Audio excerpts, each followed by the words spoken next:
Kapan kiamat itu akan datang? Ini rahasia Allah. Jangankan kita yang orang awam, baginda Nabi sendiri tidak diberitahu oleh Allah kapan kiamat itu akan terjadi.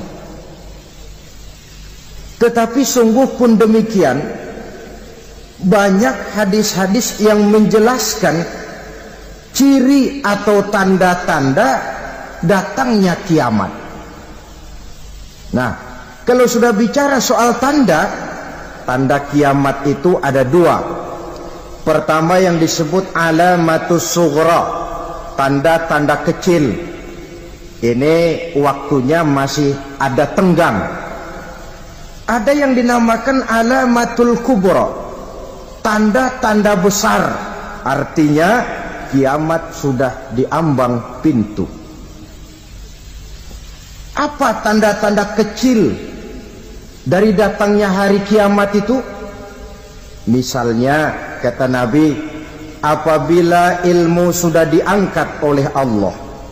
Artinya apabila ulama sudah banyak wafat, minat orang belajar agama berkurang, lalu kebodohan nampak merajalela di mana-mana, zina dikerjakan secara terbuka, minuman-minuman keras jadi kebanggaan. Itu termasuk di antara tanda-tanda kecil terjadinya hari kiamat. Apalagi misalnya iza waladatil ammatu rabbataha, apabila budak sudah melahirkan tuan. Apa maksudnya? Ada yang mentafsirkan apabila anak sudah bisa membudaki orang tuanya. Orang tua yang melahirkan dia, yang membesarkan dia, demi setelah si anak besar jadi orang berpangkat, bertitel, berharta, berkedudukan, jadilah orang tua itu budaknya. Sehingga sering dibilang kalau orang tua kaya, anak jadi raja. Tapi kalau anak yang kaya, orang tua sering jadi budak. Apalagi munculnya fitnah yang bergelombang, timbul perang antara dua bangsa yang besar, waktu berjalan terasa sangat pendek sekali. Itu merupakan tanda di antara tanda-tanda kiamat. Termasuk di dalamnya sulit membedakan mana laki, mana perempuan. Kan kalau tanda-tanda kayak begini sekarang sudah banyak kita lihat kan. Ulama banyak wafat, penggantinya sulit. Zina dikerjakan berterang-terangan, minuman keras jadi kebanggaan, banyak anak membudaki orang tuanya, sulit membedakan mana laki mana perempuan. Kadang-kadang dari belakang kita lihat perempuan bener, begitu kita colek nengok jenggotan.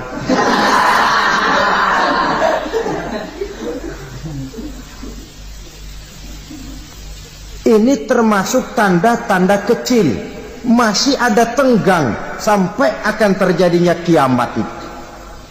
Nah, yang dimaksud dengan tanda-tanda besar, ini tanda besar artinya kiamat sudah diambang pintu. Pertama, matahari terbit dari sebelah barat. Apabila matahari sudah terbit dari arah sebelah barat, tertutuplah sudah pintu taubat.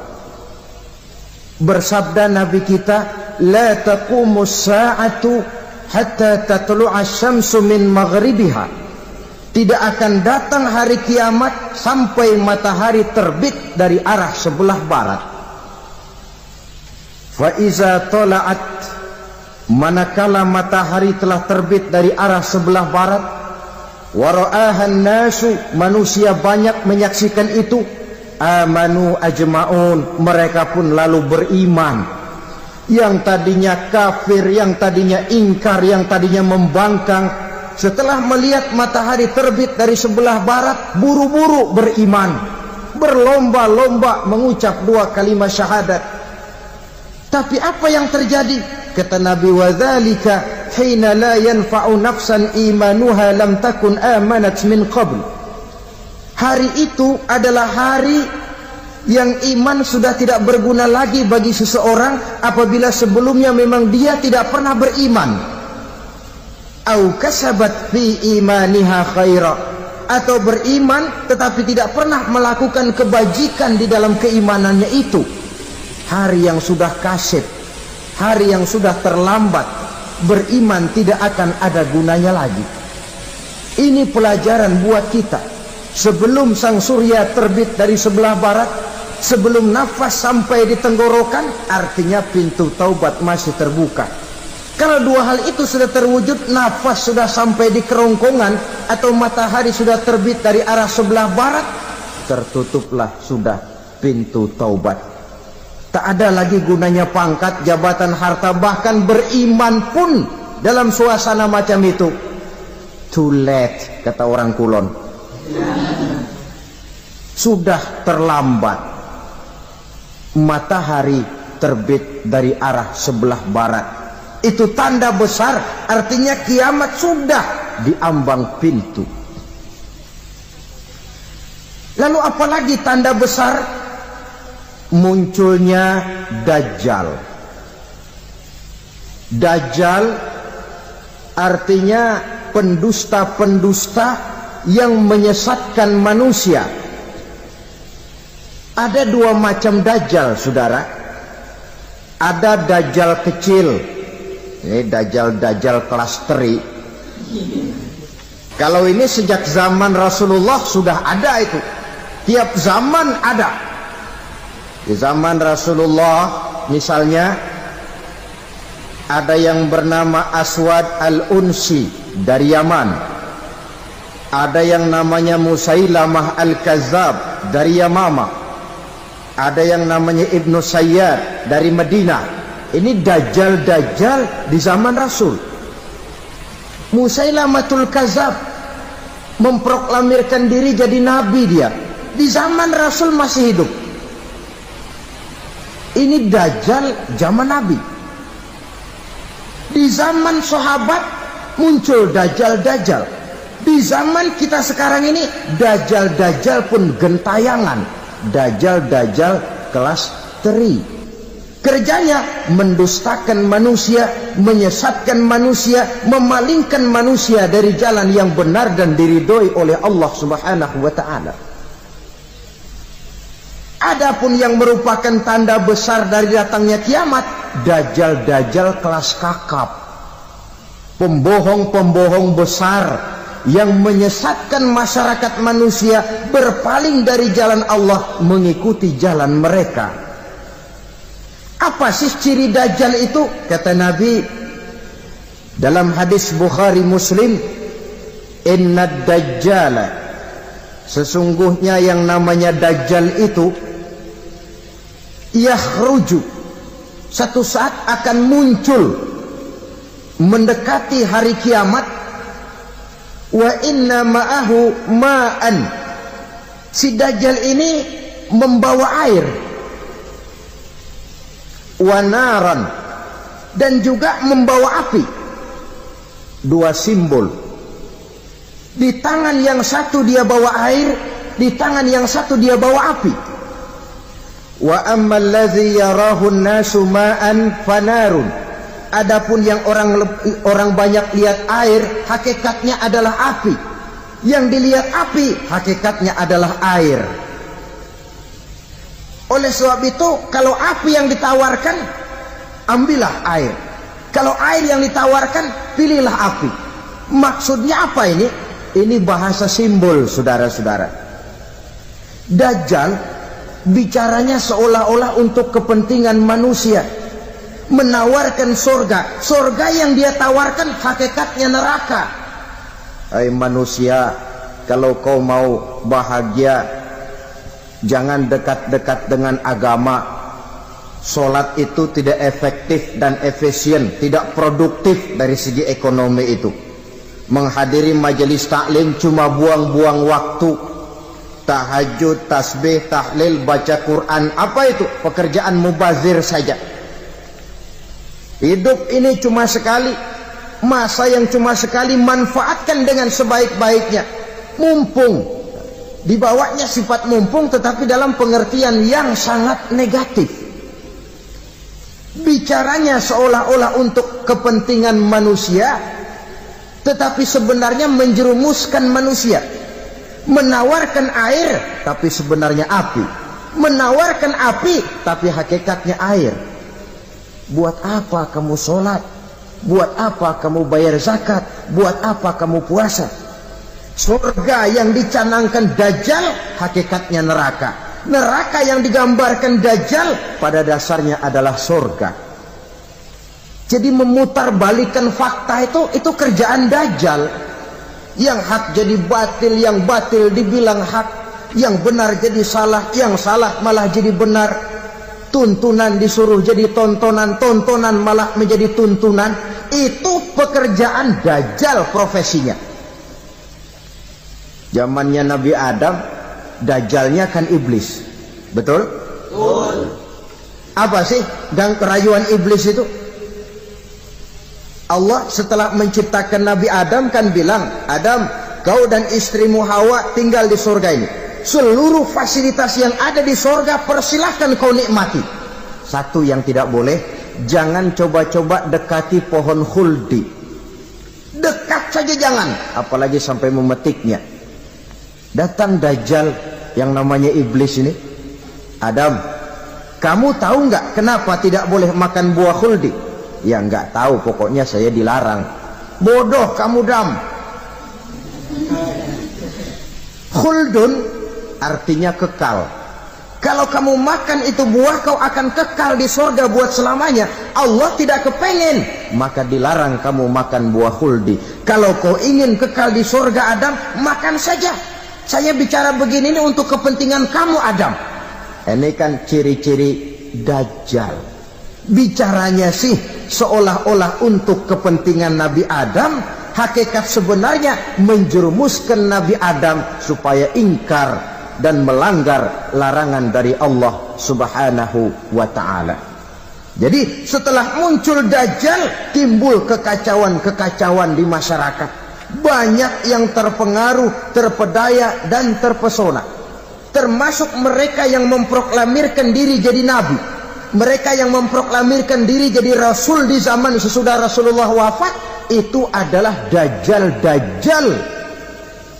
Maka saya ingatkan, kalau di zaman kita sekarang ini ada orang ngaku jadi nabi, ada orang ngaku jadi rasul, biar bahasa Arabnya kental,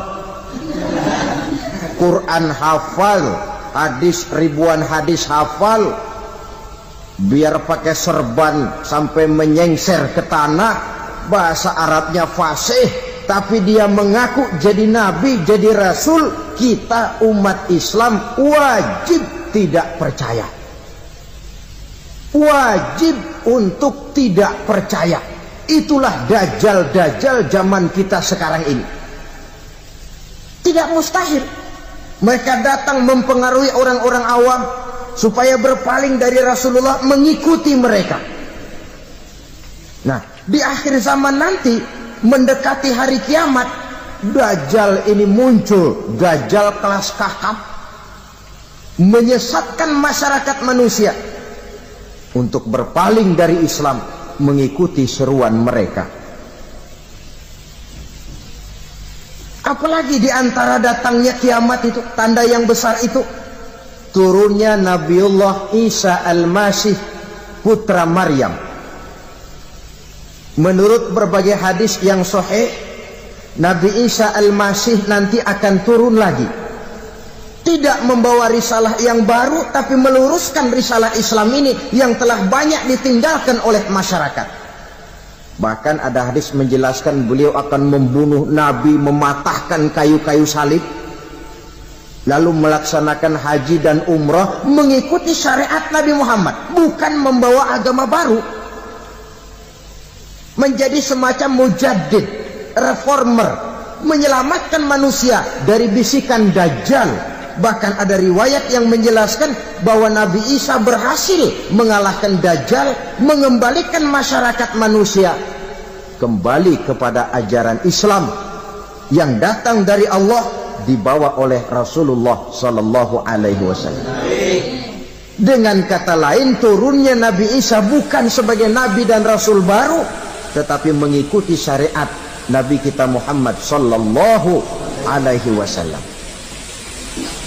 Saudara hadirin, ibu-ibu hadirat yang saya hormati, kemudian apalagi di antara tanda-tanda besar akan datangnya kiamat itu? Keluarnya asap atau awan. Kata Nabi, inna min asrati sa'ah dukhanan yamla'u ma bainal masyriqi wal maghrib. Di antara tanda-tanda kiamat munculnya awan atau asap yang memenuhi antara langit dan bumi.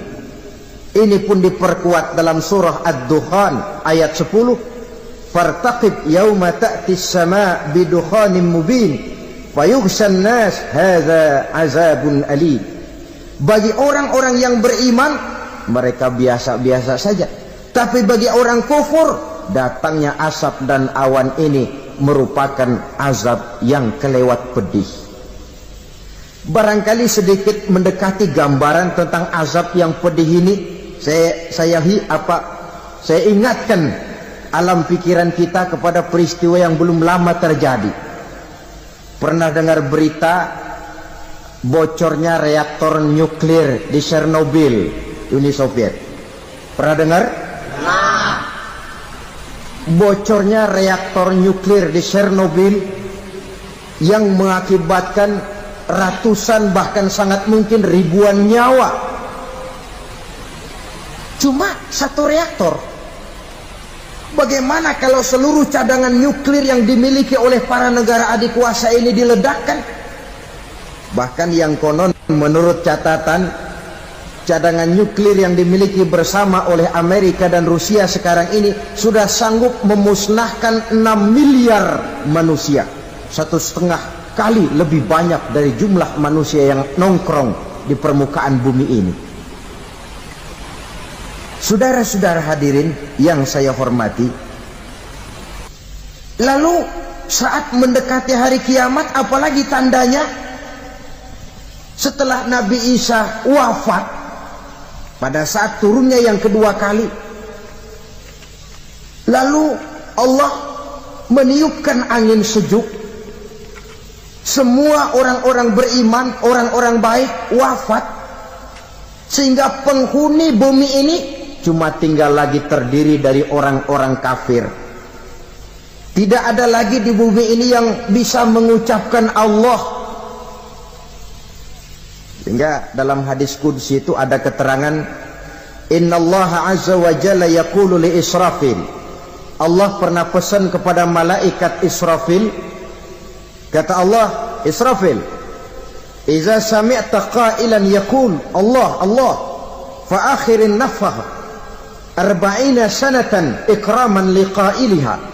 Hai Israfil, apabila kau dengar di permukaan bumi masih banyak orang yang mengucapkan Allah, Allah, maka tunda sangkakala kiamat itu 40 tahun.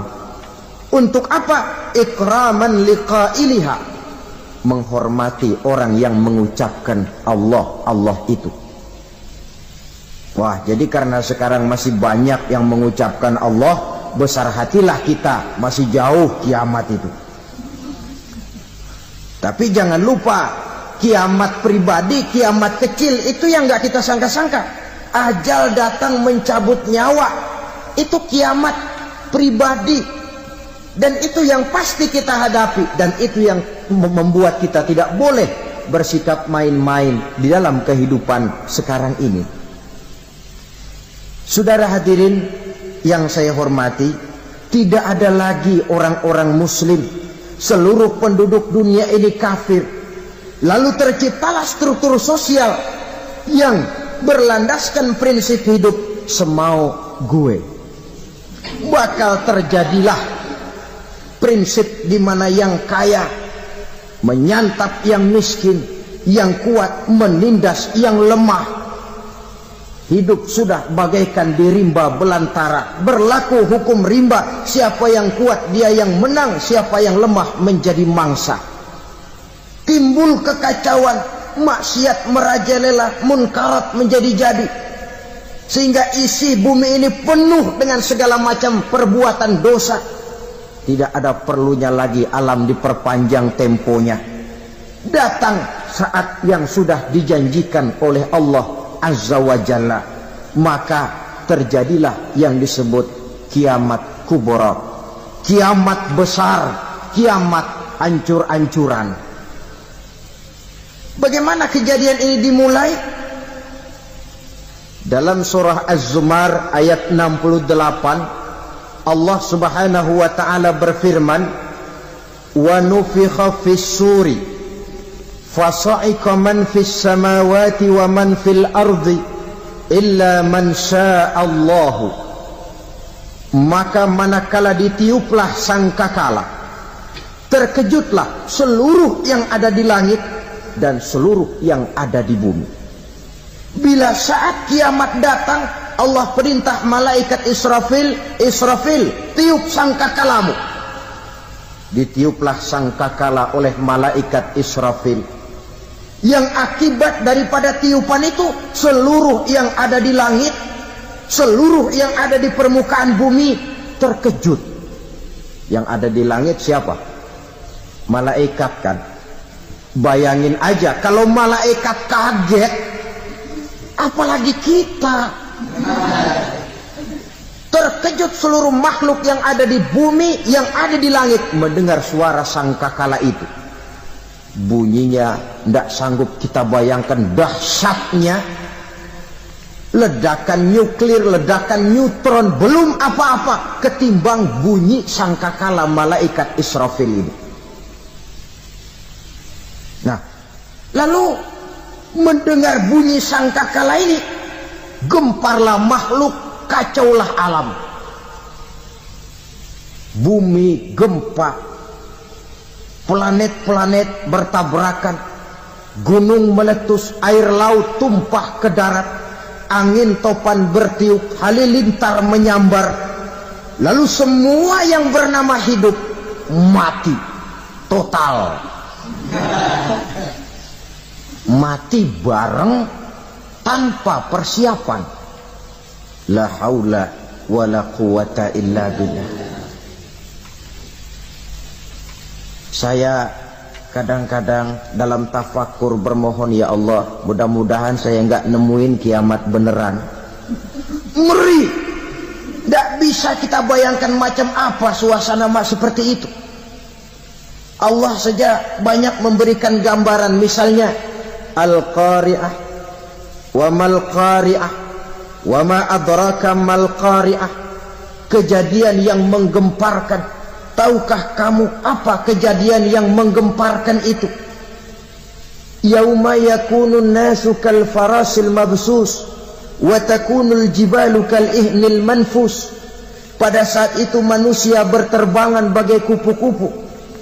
Gunung berterbangan seperti kapas ditiup angin. Gunung saja macam kapas, konon lagi manusia. Kematian total, mulai semut sampai gajah mati, jin mati, iblis mati, malaikat mati. Malaikat saja mati. Saudara hadirin yang saya hormati, kematian total yang tanpa persiapan. Orang bilang, Pak, kalau mati bareng begitu yang repot malaikat maut dong ya. Cabut sana, cabut sini. Itu kalau menurut logika kita. Mestinya begitu menurut logika. Tapi logika juga yang bilang nggak perlu serepot itu. Sebab untuk mematikan listrik di wilayah DKI, di wilayah Jakarta, nggak perlu tiap rumah didatengin matiin ya lama. Cukup dari kantor pusatnya saja PLN tekan satu tombol, gelaplah seluruh Jakarta. Saudara hadirin yang saya hormati, kematian total. Lalu setelah kematian total, planet-planet juga mati, dalam arti tidak bergerak dan beredar. Angin mati, dalam arti tidak bertiup. air mati, dalam arti tidak ada riak gelombang, pokoknya semua mati. Kullu nafsin za'iqatul maut, semua yang bernafas mati. Dalam ayat lain, kullu man 'alaiha fan, semua yang ada di permukaan bumi fana, yang kekal cuma Allah subhanahu wa ta'ala. Yang paling belakang mati malaikat maut dan malaikat Israfil, tapi mati juga sesuai dengan janji Allah. Menurut hadis Bukhari Muslim dari Abi Hurairah, masa tenggang waktu antara kematian total pada tiupan sangkakala pertama dengan proses kebangkitan pada tiupan sangkakala kedua 40 lamanya. Tidak dijelaskan oleh Abi Hurairah 40 jam, apa 40 hari, apa 40 tahun.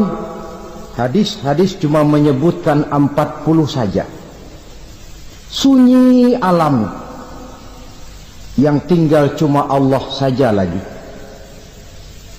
Ketika itu Allah berseru-seru, katanya, limanil mulkul yauma, siapa para penguasa hari ini? Mana itu raja-raja dan penguasa yang dulu mengaku jadi Tuhan? Fir'aun, mana Fir'aun sekarang? Yang dulu jadi raja, merasa berhasil, sombong, lalu tidak mau turun-turun dari kekuasaannya, sampai kepada puncak kekurang ajarannya mengangkat diri jadi Tuhan. Mana itu Fir'aun? Namrus, mana sekarang Namrus? La ilaha illa ana, ternyata tidak ada Tuhan lain selain daripada aku, kata Allah. Proses kemudian, saudara-saudara, turunlah hujan dari langit. 40 lamanya hujan itu. Tidak jelas juga 40 jam apa 40 hari.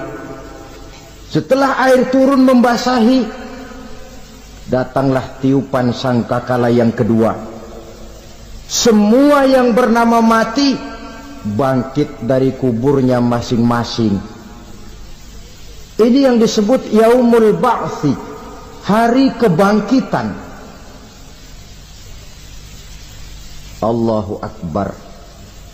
Pada saat kita bangkit dari kubur kita masing-masing, kumpul di padang mahsyar namanya. Bayangin aja, saya sendiri nggak sanggup bayangin.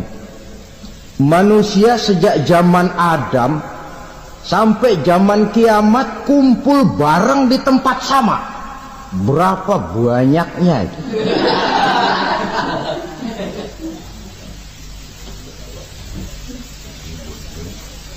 Dan yang luar biasa, menurut satu riwayat, pada saat bangkit itu, Masya Allah, roman muka kita berubah,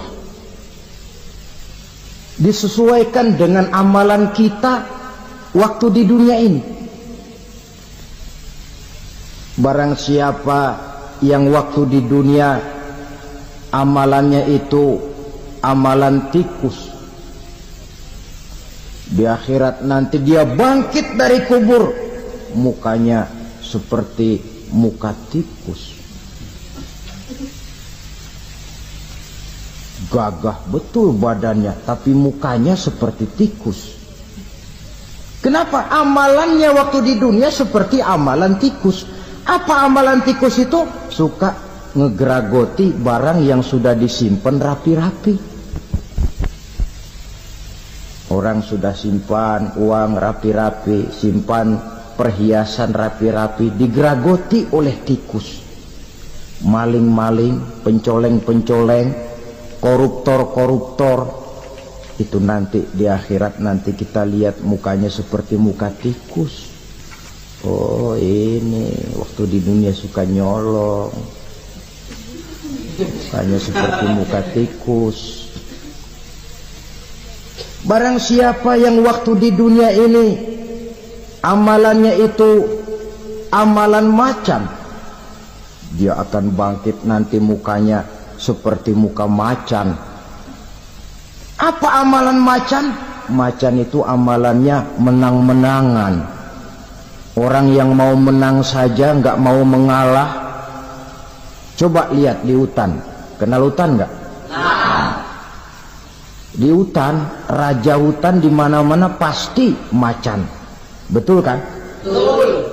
Padahal hutan belum pernah bikin pemilihan umum. Tapi macan tidak peduli ada pemilihan umum apa tidak, pokok saya raja. Sebab apa? Macan jadi raja itu bukan karena benar, tapi karena kuat jadi raja. Setelah dia jadi raja, rakyat hutan yang mesti dilindungi malah dimakan oleh raja macan.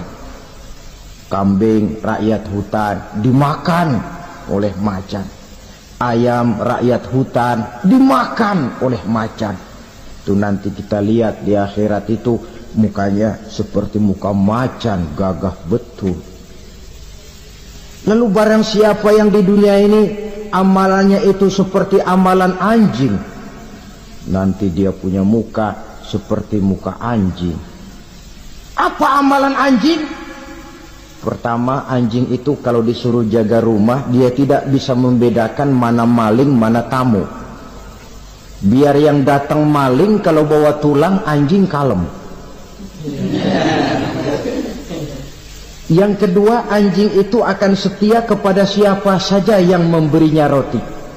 Siapa yang memberinya roti, itulah majikannya. Apa kata majikannya, pasti dia laksanakan. Soal benar atau salah, dia tidak peduli. Setelah anjing dapat roti, dia tidak punya pilihan lain kecuali bilang, abdi mah kumaha juragan wae ayeuna mah.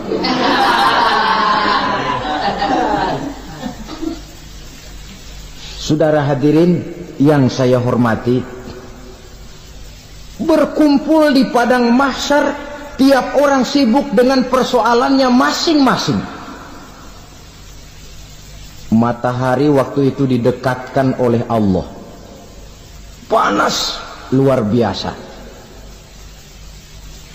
Ada yang saking panasnya itu mencucurkan peluh keringat sampai sebatas mata kakinya.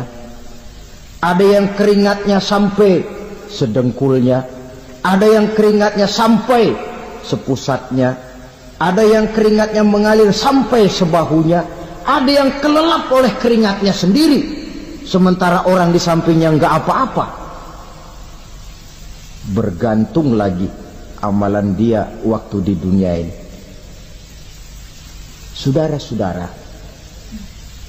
sebagian orang dalam kepanikan padang mahsyar berombong-rombong datang mereka menghadap Nabi Adam. Ya Adam, anta abal bashar. Hai Adam, Tuhan adalah bapak moyang manusia. Kami sebentar lagi akan disidang, dimintakan pertanggungan jawab. Tolonglah kami, hai Adam.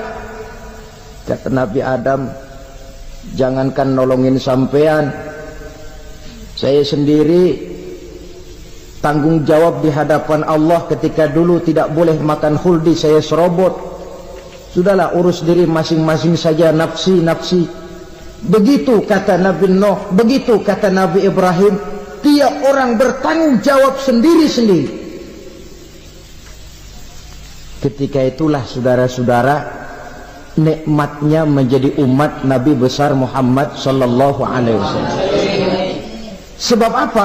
Walaupun menurut abjad kita ini umat paling belakang, karena paling belakang kita ini toh, karena Nabi Muhammad adalah Nabi akhir, tapi akan dihisap lebih dulu, lewat di atas sirat lebih dulu, masuk surga lebih dahulu ketimbang umat-umat belakangan. Ketika Rasul mendekati ajal, beliau tanyakan itu kepada malaikat Jibril. Malaikat Jibril berkata, Muhammad jangan khawatir, Allah sudah berjanji, inni haramtul jannata ala sairil anbiya hatta tadkhulaha anta, wa haramtuha ala sairil umami hatta tadkhulaha ummatuka. Surga aku haramkan buat seluruh nabi kecuali kalau engkau Muhammad sudah masuk ke dalamnya, dan surga aku haramkan buat seluruh umat kecuali kalau umatmu Muhammad sudah masuk ke dalamnya. Logikanya, walaupun menurut abjad kita umat paling belakang, bakal dihisab paling dulu, lewat di atas sirat paling dulu, masuk surga paling dulu, kalau mampir ke neraka juga paling dulu. Ya resiko. Jangan mau enaknya aja paling dulu. Saudara hadirin yang saya hormati, setelah masa kebangkitan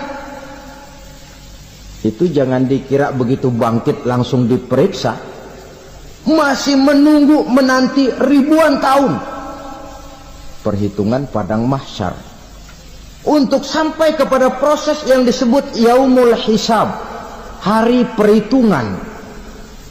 Seorang demi seorang bakal dipanggil.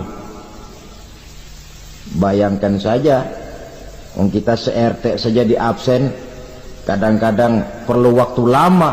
Ini manusia sejak zaman Nabi Adam sampai datang hari kiamat, satu demi satu disidang di hadapan Qadhi Rabbul Jalil. Status sosial copot sudah waktu itu. Yang pernah jadi hartawan di situ tidak lagi kelihatan kehartawanannya. Yang pernah jadi jenderal tidak lagi dipanggil jenderalnya. Yang ustadz tidak lagi dipanggil al-mukarramnya. Seluruh status sosial selesai. Dipanggillah kita seorang demi seorang menghadap Qadhi Rabbul Jalil. Subhanallah, sangat luar biasa kajian yang sudah disampaikan oleh guru kita almarhum Kiai Haji Zainuddin MZ.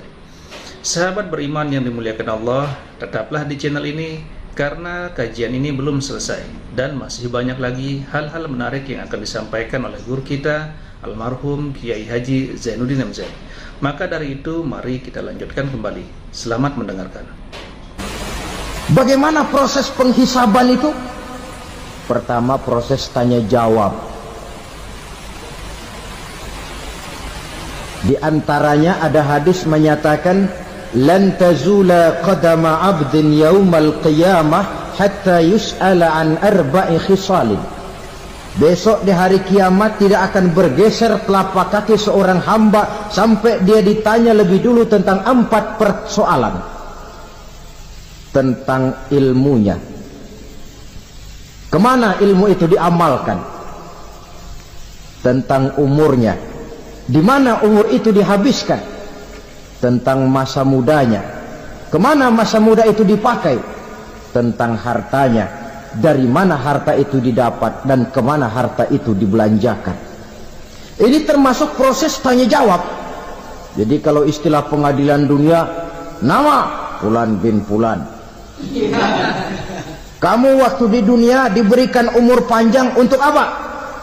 Pernah mengalami masa muda, kemana kau habiskan masa remajamu? Kau diamanahkan ilmu, dengan apa ilmumu kau amalkan? Kau diberikan harta, dari mana harta kau dapat, kemana kau belanjakan? Tak seorang pun yang bisa mungkir. Sebab apa? Dikala itu yang menjadi saksi bukan orang. Yang menjadi saksi adalah seluruh anggota badan kita. Tangan bicara, kaki jadi saksi terhadap seluruh amalan yang pernah kita kerjakan pada saat kehidupan di alam dunia ini. Selesai proses tanya jawab, lalu diperlihatkan buku catatan kita waktu hidup di dunia ini. Jangan lupa Allah itu menyiapkan 2 superkomputer kepada kita. Sebelah ditempelin sebelah kanan, yang sebelah tempelin di sebelah kiri. Komputer itu namanya Raqib dan Atid. 2 malaikat yang apabila baik kita lakukan, refleks saja akan menulis kebajikan kita. Jahat kita kerjakan akan tertulis. Catatan itu nanti diperlihatkan kepada kita. Waduh, alangkah malunya pada saat diperlihatkan catatan kita, buku rapot kita merah melulu. Barangkali diperiksa sambil diomelin, brengsek lo. Buku merah melulu begini, bagaimana waktu hidup di dunia?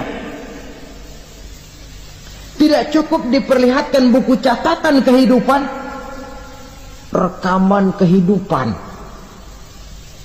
Rekaman kehidupan kita secara utuh sejak terlahir sampai ajal datang merenggut nyawa. Barangkali mirip dengan video sekarang ini, di mana terekam dengan baik seluruh kegiatan kita sejak yang sekecil-kecilnya sampai kepada yang sebesar-besarnya. Untuk kemudian kita pun menerima balasan. In khairan fa khairun wa in syarran fa syarrun. Kalau baik ya baik balasannya, kalau jahat ya jahat juga balasannya. Catatan-catatan kita diberikan. Kalau banyak kebajikannya diberikan di tangan kanan dengan cara yang halus. Kalau banyak kejahatannya diberikan dari sebelah kiri atau dilempar dari belakang. Itulah sebabnya sejak di dunia ini kita sudah mohon kepada Allah. Ketika berwudu membasuh tangan kanan, apa kita bilang? Allahumma a'tini kitabi biyamini wa hasibni hisaban yasira. Ya Allah, berikan saya kitab di tangan kanan, dan kalau saya memang perlu dihisap, hisaplah saya yang seringan-ringannya. Tangan kiri berlindung kita kepada Allah, jangan sampai diberikan kitab di tangan kiri atau dari arah sebelah belakang. Wa a'udzubika an tu'tiya kitabi bishimali aw min wara'i zuhri, dari arah sebelah belakang. Na'udzubillah min dzalik. Setelah selesai lewat proses penghisaban, lewat mizan, timbangan, maka yang sudah selesai dihisab itu bergeraklah menuju sirat, jembatan yang terbentang menuju surga melalui neraka. Saudara-saudara, panjangnya perjalanan sirat itu memakan waktu ratusan tahun. Tetapi orang yang lewat di atas sirat pun macam-macam, bergantung amalannya ketika di dunia ini. Ada yang lewat di atas sirat itu kal barkil khatib, seperti kilat yang menyambar, lep, sudah sampai dia di surga. Cepat bukan main. Ada yang lewat di atas sirat itu seperti orang lari-lari. Ada yang lewat di atas sirat itu seperti orang jalan biasa. Ada yang sambil merangkak, ada yang sambil ngesor, ada yang sambil gelayutan, ada yang selamat sampai ke ujung ke surga, ada yang tergelincir jatuh masuk ke dalam neraka, bergantung amalannya dalam kehidupan di dunia sekarang ini. Tiap kita akan melewati yang namanya sirat ini. Saudara-saudara kaum muslimin yang saya hormati, dengan demikian mereka yang selamat melalui sirat sampai ke terminal akhir surga, mereka yang ketika dihisab ternyata banyak kejahatannya daripada kebaikannya, mereka singgah di dalam neraka. Nah, adapun orang-orang yang beriman menurut ayat Quran dan hadis Nabi itu nanti ada bermacam-macam. Ada orang beriman itu yang dimasukkan surga. Ada orang beriman itu yang dimasukkan ke dalam surga. Ada orang beriman itu yang disebut penduduk surga. Kenapa lain-lain, Pak? Karena waktu di dunia amalannya juga lain-lain. Ada orang beriman yang masuk surga. Ini paling murah tiketnya. Mau masuk surga? Kata Nabi begini, ma min abdin qala la ilaha illallah thumma mata ala dhalik illa dakhalal jannah.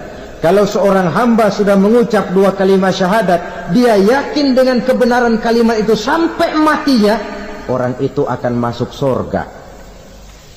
Abi Dzar yang waktu itu diajak bicara heran, ya Rasul kok gampang betul? Iya, Walaupun orang itu mencuri, iya. Walaupun orang itu berzina, iya. Biar dia mencuri, biar dia berzina, kalau dia sudah mengucap 2 kalimat syahadat, dia yakin dengan kebenaran kalimat itu sampai matinya, itu orang akan masuk surga. Jadi masuk surga cukup 2 kalimat syahadat, yakin sampai mati, masuk surga. Itu perkara masuk. Tapi kalau pertanyaannya diterusin, masuknya kapan, Pak? Nah, ini lain lagi urusannya. Sebab ada yang masuknya itu langsung, ada yang mampir dulu. Di sana tempat cuma 2. Kalau tidak surga, neraka. Mau ke surga, tapi mampir dulu. Yang mampirnya jelas di neraka. Kenapa? Dalam hadis qudsi ada riwayat, nanti itu di akhirat, setelah Allah selesai mengatur penduduk surga masuk surga, yang neraka masuk neraka, Allah berkata kepada malaikat Malik, malaikat Malik, labaik ya Allah, itu bajingan-bajingan tengik, manusia-manusia durjana yang waktu di dunia tidak mau sujud, jauh dari ulama, gemar melakukan yang munkarat dan maksiat, hidup di tengah masyarakat selalu jadi bibit keonaran, kufur, sudah masuk neraka semua. Sudah ya Allah. Nah, kalau sudah, coba sekarang kamu masuk, Malik. Saya, iya, masuk neraka. Mau apa ya Allah? Kata Allah, akhriju minan nar man kana fi qalbihi misqala habbatin min khardalin min iman. Kau masuk neraka, cari di dalam neraka orang-orang yang ada imannya walaupun kecil sebesar biji zarah, angkat mereka keluar. Masuk malaikat Malik ke neraka, cari orang yang ada imannya, korek-korek. Ya repot, udah pada gosong. Yang ada imannya diangkat ke atas, yang ada imannya diangkat ke atas, lalu dimandikan di Nahrul Hayat, namanya sungai kehidupan di akhirat nanti. Cakep lagi rupanya, bersih lagi wajahnya, apel di hadapan Allah. Kata Allah, bagaimana mas? Kapok nggak sampean? Kapok ya Allah. Nah, kalau kapok, idhab fadkhulil jannah, pergi masuk surga sana. Berangkat mereka ke surga, ketemu sama teman-temannya yang udah sampai lebih dulu, yang nggak pakai mampir lagi. Terjadi dialog. Kata teman-temannya yang udah pada nyampe duluan, mas, iya, emang baru sampai? Saya baru sampai. Memang mampir di mana dulu mas? Kita sudah lama sampai di surga. Saudara buka surah Al-Muddatsir ayat 34-35. Ma salakakum fis saqar? Kenapa kamu mampir di neraka Saqar? Qalu lam nakum minal musallin. Mereka menjawab, kami mampir di neraka Saqar mas, gara-gara dulunya kami waktu di dunia ndak pernah sholat. Ndak pernah sholat? Ndak pernah. Karena rumahnya dekat masjid, cuma dekat doang mas. Sholat mah enggak saya. Enggak pernah ngasih makan fakir miskin, enggak pernah hadir di majelis taklim, pendeknya enggak pernah melakukan kebajikan. Maka saya pun mampir di neraka Saqar. Untung betul saya punya iman mas, sedikit. Waktu hidup di dunia dulu saya pernah mengucap 2 kalimat syahadat, sekali-kalinya waktu mau kawin. Masya Allah. Untung saja kawin, kalau nggak kawin polos.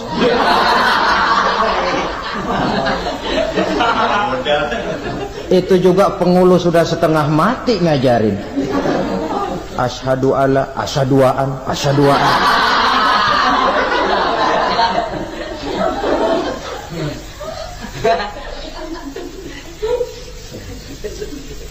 Ini namanya masuk surga, ada mampir dulu. Ada pula orang mukmin itu yang dimasukkan surga. Namanya dimasukkan kan terima beres. Saya masuk ke rumah, jalan sendiri, cari tempat sendiri. Saya dimasukkan ke dalam rumah, terima beres, pokok ada di dalam, itu dimasukkan namanya. Nggak pakai mampir. Tapi tentu tiketnya lebih mahal ketimbang yang pertama tadi. Apa kata Allah? Innal ladzina amanu wa amilus salihat la ukaffiranna anhum sayyi'atihim wa la udkhilannahum jannah. Sesungguhnya orang-orang yang beriman kemudian beramal soleh, kami hapuskan segala dosa dan kesalahannya, kami masukkan mereka ke dalam surga. Lihat ayatnya, Allah yang memasukkan, kita yang dimasukkan. Tidak pakai transit, tidak usah mampir. Cuma tidak cukup syahadat, tidak cukup amanu, tapi diiringi dengan wa'amilus salih. Iman, amal. Tidak cukup syahadat, lalu dibuktikan dia sholat, dia zakat, puasa, lalu dia melakukan berbagai macam kebajikan. Ini yang menyebabkan dia tidak pakai mampir di tempat yang bernama Sakor. Lalu ada pula orang mukmin itu yang disebut penduduk surga. Wah, ini sudah VIP ini. Ashabul Jannah, penduduk surga.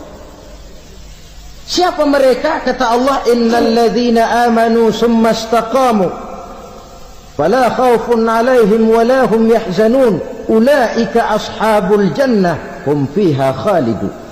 Sesungguhnya orang-orang yang beriman lalu istiqamah, tetap dalam melaksanakan perintah Allah, tidak goyah, tidak labil tapi stabil, istiqamah, mereka tidak takut dan tidak bersedih hati. Merekalah penduduk surga. Iman, istiqamah. Tidak punya duit, sembahyang. Banyak duit, sembahyang. Miskin, sembahyang. Kaya, tetap sembahyang. Istiqamah. Kadang orang kalau susah rajin ke masjid, banyak duitnya ngelihat masjid melengos. Itu yang dibilang waktu miskin hamba Allah, setelah kaya jadi hamba harta. Bergeser, tidak ada nilai istiqomahnya. Saudara-saudara, dengan begitu penduduk neraka itu dua. Ada penduduk permanen, ada penduduk yang semi permanen. Yang semi permanen orang-orang beriman yang mempunyai dosa besar. Mereka masuk ke neraka untuk menerima azab sesuai dengan dosanya. Bila selesai masa azab itu, mereka akan diangkat untuk ditempatkan kembali ke dalam surganya Allah Subhanahu wa ta'ala. Nah, dikala itulah saudara-saudara, ada yang disebut syafaat dari Rasulullah Sallallahu Alaihi Wasallam. Tapi tentu jangan lupa, syafaat ini ibarat kain menambal dia. Kita punya kain bolong-bolong sedikit, syafaat yang menambal. Sholat kita ada kurang dikit, sedekah kita ada campur riak dikit, amalan kita ada tidak karena Allah dikit, kita berharap syafaat. Jadi biarlah kain masih bolong-bolong, yang penting punya kain. Tapi kalau kainnya tidak ada, yang ditambal apanya? Sholat tidak, puasa tidak, zakat tidak, berharap syafaat saja. Ya, terlalu berlebihan itu. Saudara hadirin yang saya hormati, apabila selesai proses penghisaban, proses penghitungan, maka dikala itulah manusia terbagi dalam dua kelompok besar. Fariqun fil jannah wa fariqun fis sa'ir. Sekelompok orang-orang beruntung yang masuk ke dalam surga, dan sekelompok lagi masuk ke dalam neraka.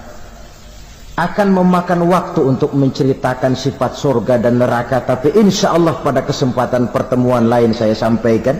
Namun sebagai gambaran umum cukuplah saya sampaikan sebuah hadis qudsi. Allah jelaskan, a'dadtu li'ibadiyas salihin ma la 'ainun ra'at wa la uzunun sami'at wa la khatara fi qalbil bashar. Aku sediakan buat hamba-hambaku yang soleh, yang tidak pernah terlihat oleh mata, tidak pernah terdengar oleh telinga, dan belum pernah terdetik dalam hati manusia. Jadi kenikmatan surga belum pernah dilihat mata, belum pernah didengar telinga, belum pernah terdetik dalam hati. Pedihnya azab neraka belum pernah terlihat mata, belum pernah terdengar telinga, belum pernah terdetik dalam hati. Saudara hadirin yang saya hormati, oleh karena itu sebagai uraian akhir daripada kiamat ini, marilah sama-sama kita memanfaatkan hidup dengan sebaik-baiknya supaya jangan timbul penyesalan di hari kemudian nanti. Mudah-mudahan kita seluruhnya diselamatkan Allah dari azab neraka dan mendapat surga dan ridhonya. Saudara-saudara kaum muslimin rahimakumullah, kita menyaksikan peristiwa-peristiwa yang memilukan dan memalukan. PHK terjadi di mana-mana, pengangguran meningkat, harga-harga membumbung tinggi, daya beli rakyat semakin lemah. Sementara di bidang politik, kejadian-kejadian memberikan indikasi bahwa persatuan dan kesatuan kita sebagai bangsa dewasa ini tengah berada dalam ujian yang berat. Pada jumpa kita kali ini, tanpa bermaksud untuk mencari kambing hitam dari bencana yang kita hadapi, saya ingin menyampaikan sebuah hadis yang diriwayatkan oleh Imam At-Tabarani dari Ibnu Abbas bahwa Rasulullah sallallahu alaihi wasallam bersabda, "Khamsun bi khamsin." Ada 5 perkara yang dapat menimbulkan 5 macam bencana. Mari kita renungi hadis ini satu demi satu sebagai bahan introspeksi buat kita semua dalam menghadapi bencana yang tengah berlaku sekarang ini. Yang pertama, manaqasa qaumul ahda illa sullita alaihim aduwwuhum. Apabila suatu kaum sudah mengingkari janjinya, maka mereka pun akan dikuasai oleh musuh-musuh mereka. Sederhana saja nampak kalimat dalam hadis ini. Apabila orang sudah mengingkari janji, mereka akan dikuasai oleh musuh-musuh mereka sendiri. Dan musuh kita yang paling utama saat ini adalah kemiskinan dan kebodohan. Kenapa itu terjadi? Karena kita mengingkari janji kita sendiri. Di saat awal-awal berdirinya Orde Baru, kita pernah berjanji untuk melaksanakan Pancasila dan Undang-Undang Dasar 45 secara murni dan konsekuen. Kita berjanji bahwa kita akan menegakkan pemerintah yang bersih dan berwibawa. Itu semua pada permulaannya. Waktu demi waktu berjalan, kita lupa dengan janji yang kita ucapkan itu. Ketuhanan yang Maha Esa kita ucapkan, tapi kesetanan yang luar biasa yang kita lakukan. Kemanusiaan yang adil dan beradab yang kita dengungkan, tetapi kemanusiaan zalim dan biadab yang kita praktekkan. Sederhana saja saudara, hampir setiap pejabat pada posisi-posisi kunci, di awal-awal ia memangku jabatan itu, biasanya ia mengucapkan sumpah dengan lafaz demi Allah bahwa dalam melaksanakan jabatan ini saya tidak akan menerima hadiah atau pemberian dalam bentuk apapun. Itu pada permulaannya. Lama-lama rupanya hadiah itu asik juga, mulai diterima. Lama-lama dirasa kurang, mulai menagih. Dan akhirnya terjadilah praktek yang disebut suap menyuap, semir menyemir, dan lain sebagainya. Kalau ini sudah menjadi kenyataan, bagaimana kita mau menegakkan pemerintah yang bersih dan berwibawa? Undang-Undang Dasar 45 menyatakan bahwa bumi, air, dan seluruh kekayaan negara dikelola oleh negara bagi sebesar-besar kemakmuran rakyat. Yang terjadi adalah bahwa kita merasa mewakili rakyat untuk menikmati harta dan kekayaan negara, sehingga rakyat banyak tidak bisa ikut menikmatinya. Menumpuklah harta itu sehingga terjadilah pepatah, gunung ditimbun, sumur digali. Yang kaya semakin kaya, yang miskin semakin terpuruk. Kita ingkar dengan janji yang kita ucapkan di awal-awal kita bergerak. Kita ingkar dengan janji pada saat kita mengatakannya dengan menyebut nama Allah, dengan mempertaruhkan nama Tuhan. Sehingga pada akhirnya jabatan pun mengalami tender.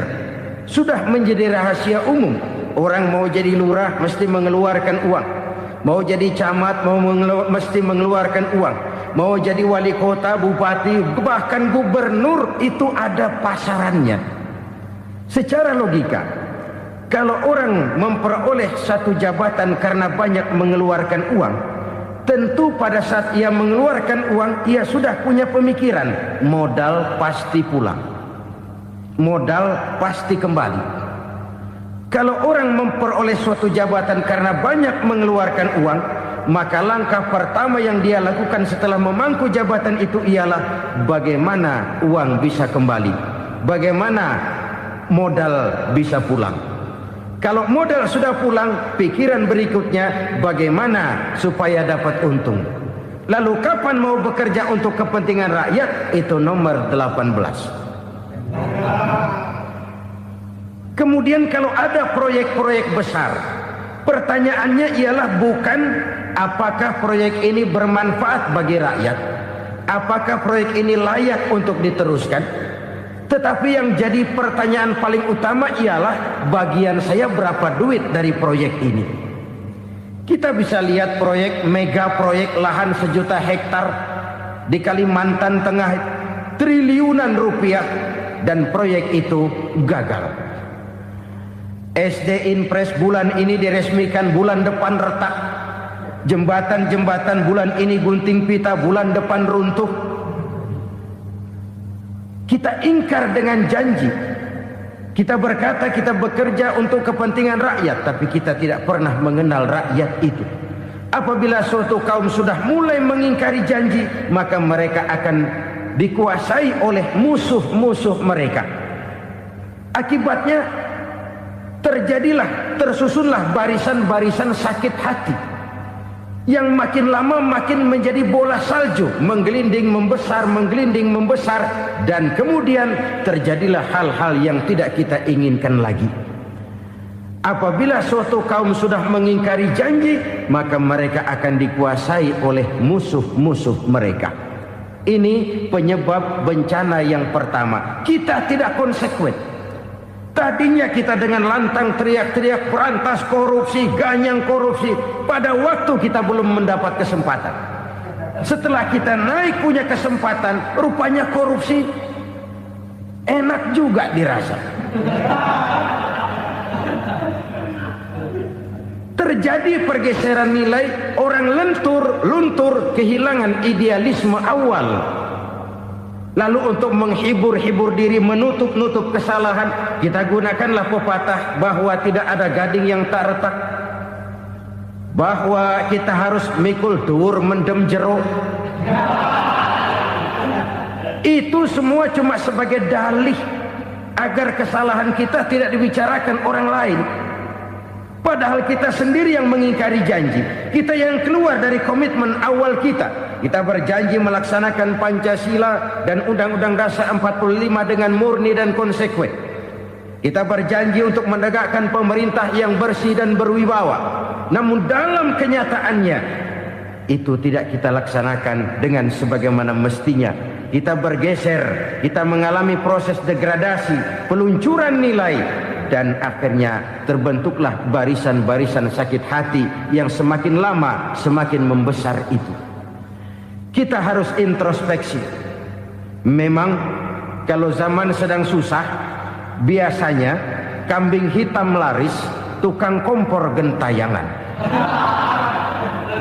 Itu dari dulu selalu mencari kambing hitam. Karena itu kita tidak bicara orang, kita tidak bicara siapa yang salah, kita bicara sistem, dan sistem itu bisa mengena siapa saja. Kalau orang sudah mulai mengingkari janji, bergeser dari komitmen awal, itu sudah mulai ia mengalami proses peluncuran, proses degradasi. Ini penyebab yang pertama. kita tidak lagi konsekuen. Bahwa bumi, air, sumber daya alam adalah milik negara, dikuasai oleh negara, digunakan bagi sebesar-besar kemakmuran rakyat. Ternyata rakyat yang makmur itu tidak merupakan gambaran yang menyeluruh dari rakyat kita. Undang-undang dasar kita menganut ekonomi kekeluargaan, tapi yang kita praktekkan adalah ekonomi keluarga. Kalau bukan keluarga nggak dapat proyek. Kalau bukan keluarga nggak dapat macam-macam. Kekeluargaan kita rubah menjadi keluarga. Timbullah penyakit nepotisme. Kita bergeser, kita ingkari janji, dan kita anggap kita atasnamakan rakyat.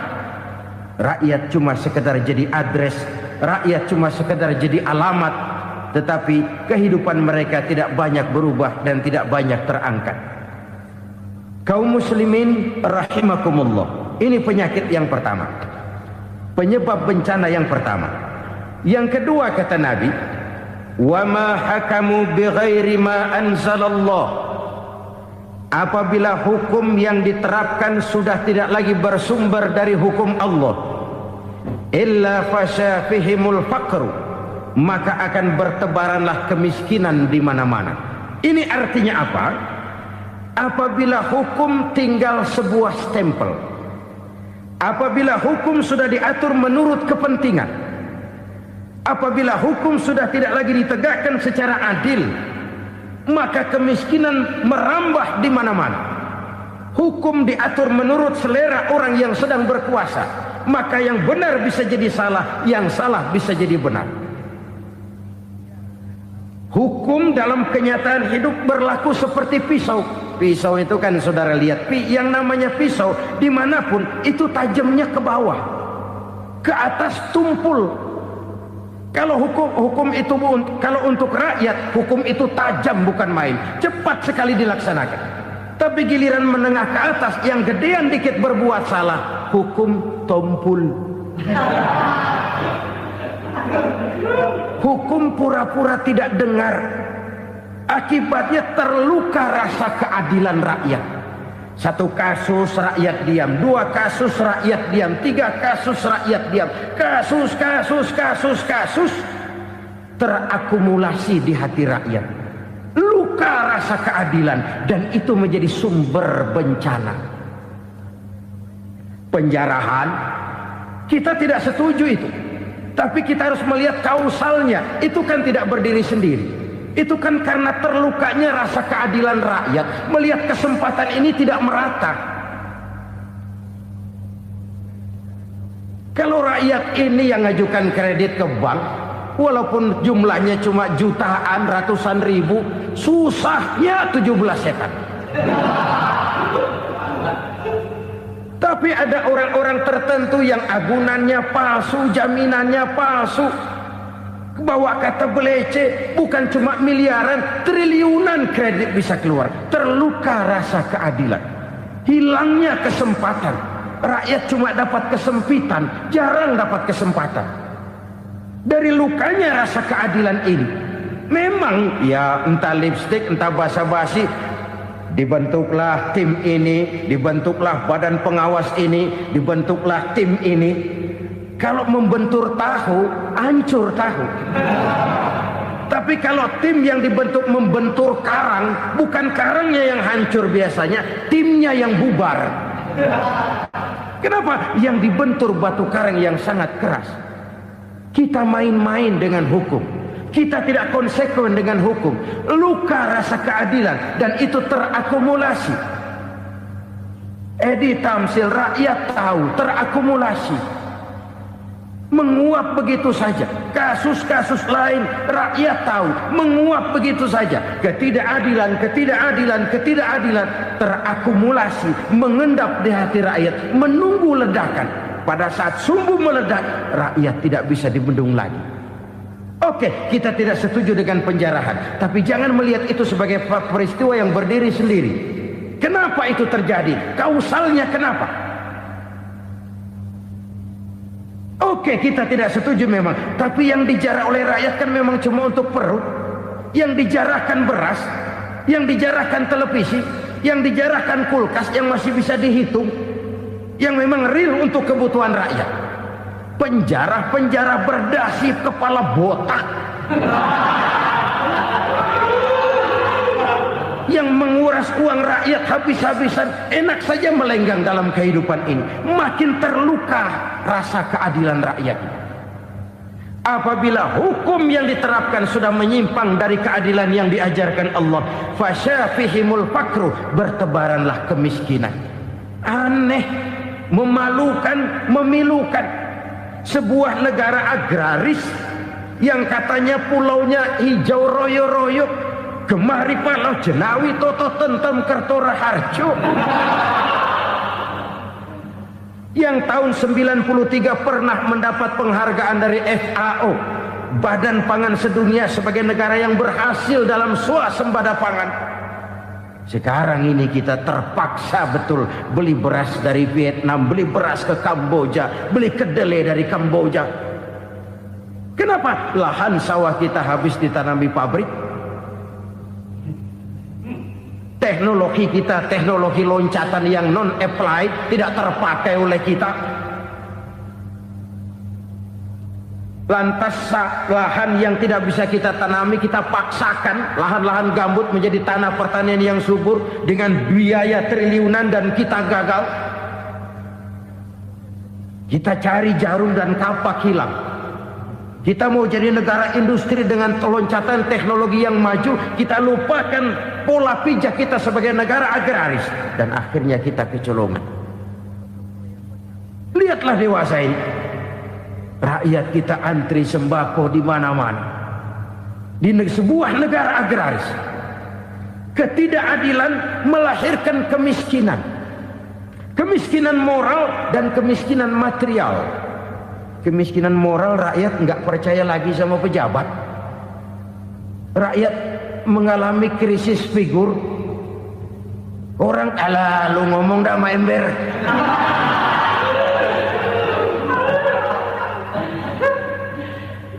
Penataran yang menghabiskan biaya miliaran itu melahirkan pejabat-pejabat korup. Pengawasan yang menghabiskan biaya miliaran itu ternyata impoten, mandul. Kemiskinan moral. Jujur saya berkata, saudara-saudara, setelah pintu reformasi dibuka, itu yang masuk memang macam-macam. Ada yang memang punya tujuan murni, konsekuen dan punya konsep. Ada yang nunggu di tikungan, begitu mobil lewat nyamber pintu, berangkat ikut reformasi. Ada yang memanfaatkan momentum, mumpung untuk nyampein unek-unek, ngerti enggak, pokoknya ngomong. Sehingga keadaan semakin rancu, kebingungan semakin menjadi-jadi, masalah yang paling urgen tidak terselesaikan. Sekarang ini orang berpikir mendingan jadi pala ular daripada jadi buntut macan. Buntut macan memang hebat macan, tapi kalau buntutnya cuma ugel-ugel di belakang buat apa? Mendingan jadi pala ular, kecil juga nyaplok. Artinya ya biar kecil juga kalau punya partai kan gagah. Lalu rame-rame bikin partai kayak bikin arisan. Orang makin mengalami dislokasi. Semua mau jadi pahlawan, semua mau nomor satu, semua ngomong. Iya kalau bidangnya, kalau bukan makin rancu.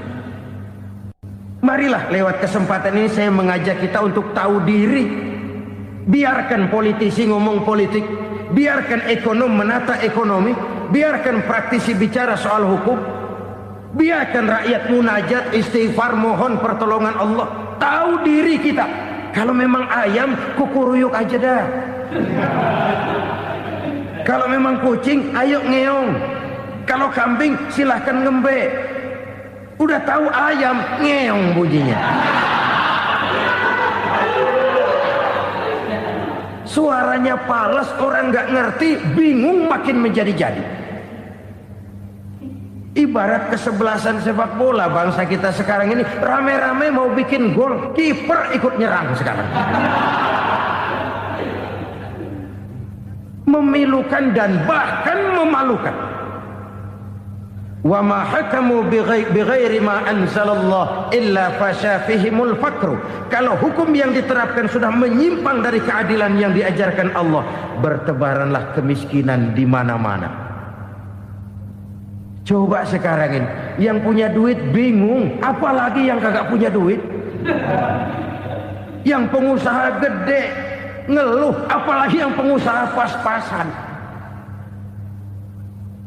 Yang kagak punya beras, yang punya beras saja masih bingung, apalagi yang nggak punya beras. Ini sudah demikian merata. Dulu kita kagum mendengar konglomerat kelas buadah, kelas-kelas yang seakan-akan cuma ada dalam khayalan mereka, punya kekayaan miliaran dolar, triliunan. Sudahlah, seolah-olah nggak terjangkau sama kita. Weh, ternyata yang gede-gede itu juga gede utangnya. Dan rontok satu demi satu. Ternyata rakyat selama ini cuma dialamatkan, cuma dijadikan address.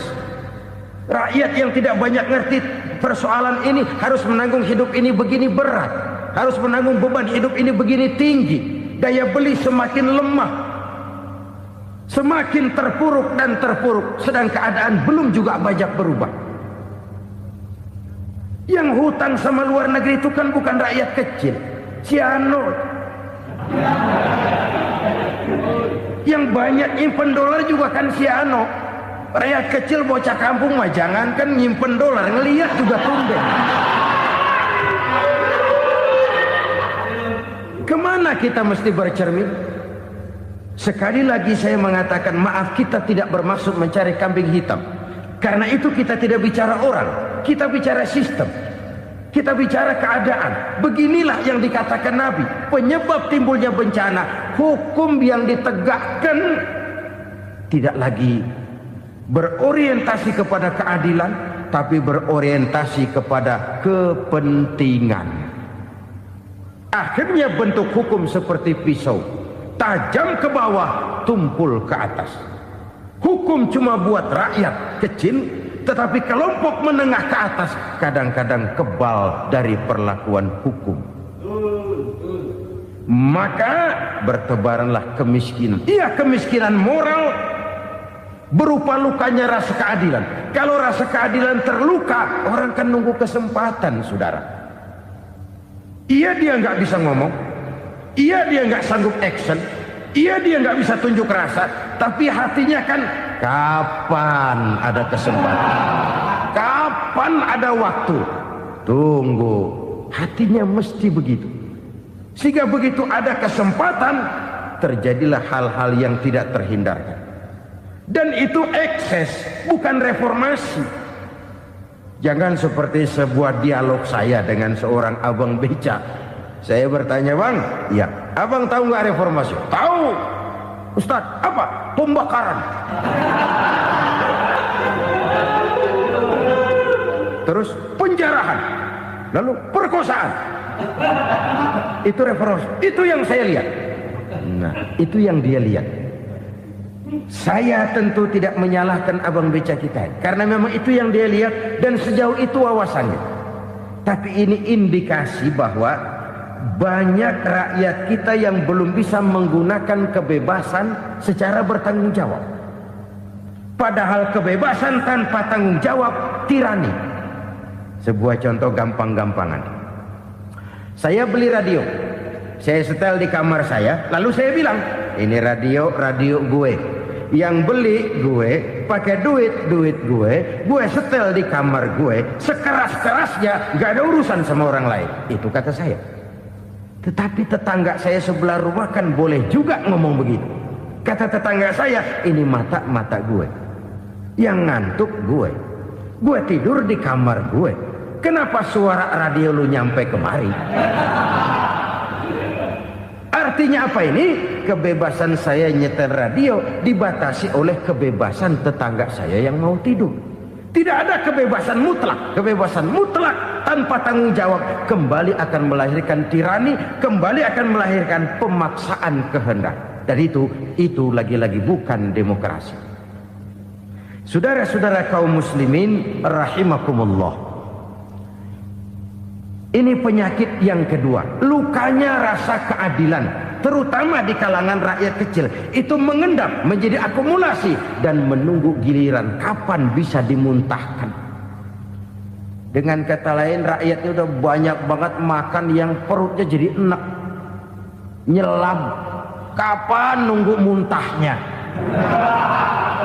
Udah begini banyak akumulasi yang mereka pendam di perut ini, sehingga ketika terjadi kesempatan itu sudah tidak terkendalikan lagi.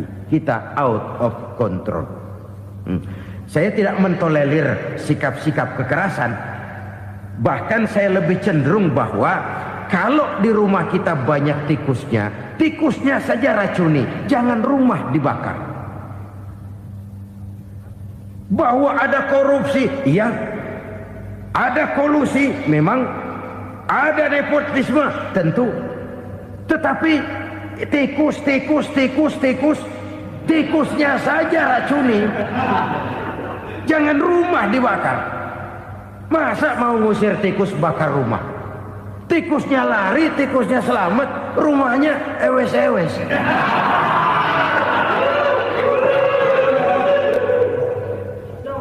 Tikus selamat, rumah nggak punya. Masalah nggak terselesaikan dengan sebagaimana yang kita harapkan.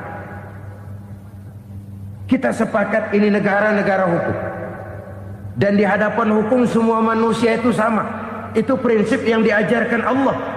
Al-musawat bainan nas fi takalifil ahkam. Semua manusia sama dalam berhadapan dekat dengan hukum Allah Subhanahu wa taala. Kalau hukum sudah pandang bulu, itu jelas yang enak yang banyak bulunya. Siapa yang banyak bulunya? Monyet. Kalau hukum pandang bulu, monyet keenakan. Saudara-saudara kaum muslimin rahimakumullah, introspeksi. Mari kita bercermin bagaimana perjalanan hukum selama ini. Kalau introspeksi ini kita temukan, lalu ada upaya untuk memperbaiki diri. Jangan menggunakan tak ada gading yang tak retak, mikul duwur mendem jero untuk menutup-nutupi kesalahan orang.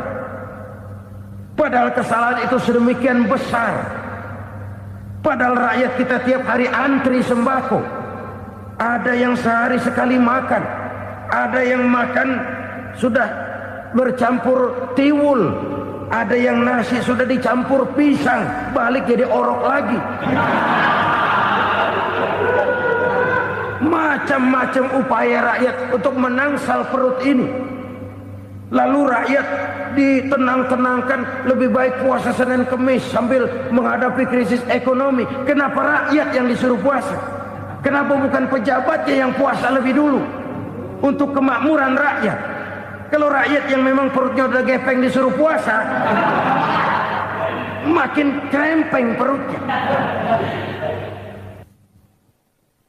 Artinya pejabat harus punya sense of politik. Ya, tidak, puasa itu kan tidak cuma Senin Kemis saja. Puasa itu puasa perasaan, puasa menghargai perasaan yang sedang kondisi yang sedang dihadapi oleh rakyat. Bagaimana rakyat yang tengah antri sembako melihat pejabatnya lewat dengan mobil yang harganya sampai 1 miliar. Oh, inilah pemimpin saya. Luka lagi rasa keadilannya. Kita tidak tenggang rasa. Puasa dalam artian itu pun akan menolong menegakkan semangat kebersamaan, membentuk semangat kebersamaan. Saudara-saudara kaum muslimin rahimakumullah, penyebab bencana yang ketiga dikatakan oleh baginda Nabi,